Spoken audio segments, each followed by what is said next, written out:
Um pensamento breve com vocês sobre os vícios que a gente tem na nossa vida. Do último vídeo que eu gravei foi sobre pecados, que não há mais tempo para que pecar, mas eu quero falar com vocês sobre os vícios.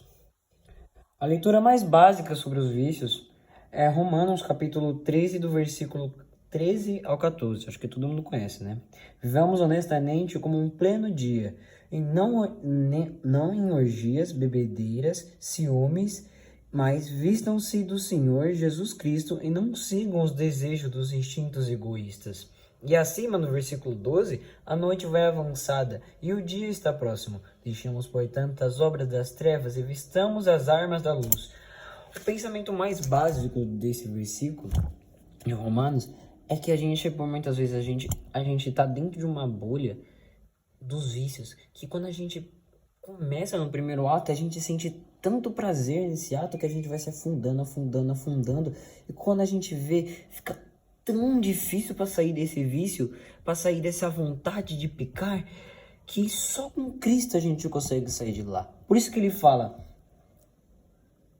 mas vistamos do Senhor Jesus Cristo e não sejam os desejos dos instintos egoístas. A gente tem que explicando mais simples, se vestir de Cristo, ter a presença dele para que a gente não peque mais, para a gente não cair mais no pecado, para que a gente não tenha mais essa vontade, para que a gente repugne isso, porque isso é desumano, essa vontade de pecar. Essa vontade já não é nossa, mas sim do pecado original, que vem desde o pecado original lá, vem, e essa vontade de pecar é de lá. Por isso que só com Cristo a gente tem essa força para não pecar mais. Só com Cristo a gente consegue sair dessa bolha que nos prende. Só com Ele a gente consegue ter essa vontade de não pecar mais.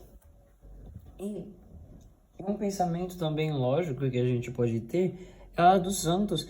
Santo Agostinho, ele era um pecador público que por meio de Cristo conseguiu encontrar o seu caminho. Por meio de Cristo conseguiu encontrar seu caminho, e nos santos conseguiu encontrar a luz para encontrar Cristo. É igual no pensamento do último vídeo que eu falei, os santos são como lamparinas que brilham na escuridão da vida para encontrar o rosto de Cristo. Santo Agostinho fez esse pensamento, ele pegou seus exemplos, seus santos, seus amigos e fez deles uma lamparina para seguir a Cristo. Num livro de Santa Faustina ele diz: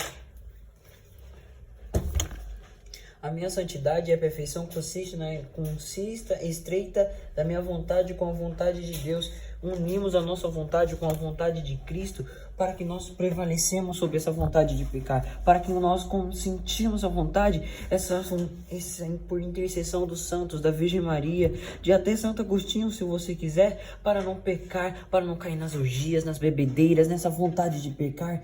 Não deixemos que a voz do inimigo prevaleça sobre a voz de Cristo, para que a luz dele brilhe, para que a luz dele seja um exemplo na nossa vida, para que os santos eles sejam como lamparinas, como luzes, como grandes exemplos para encontrar a Cristo. Não sejamos tão burros ao ponto de não acreditar que por meio de intercessão desses santos não conseguiríamos encontrar a Cristo. Eles são como lamparinas, como eu já disse, e sem a luz a gente não consegue encontrar o caminho. E para finalizar, eu digo para vocês que só com Cristo a gente consegue sair desse pecado.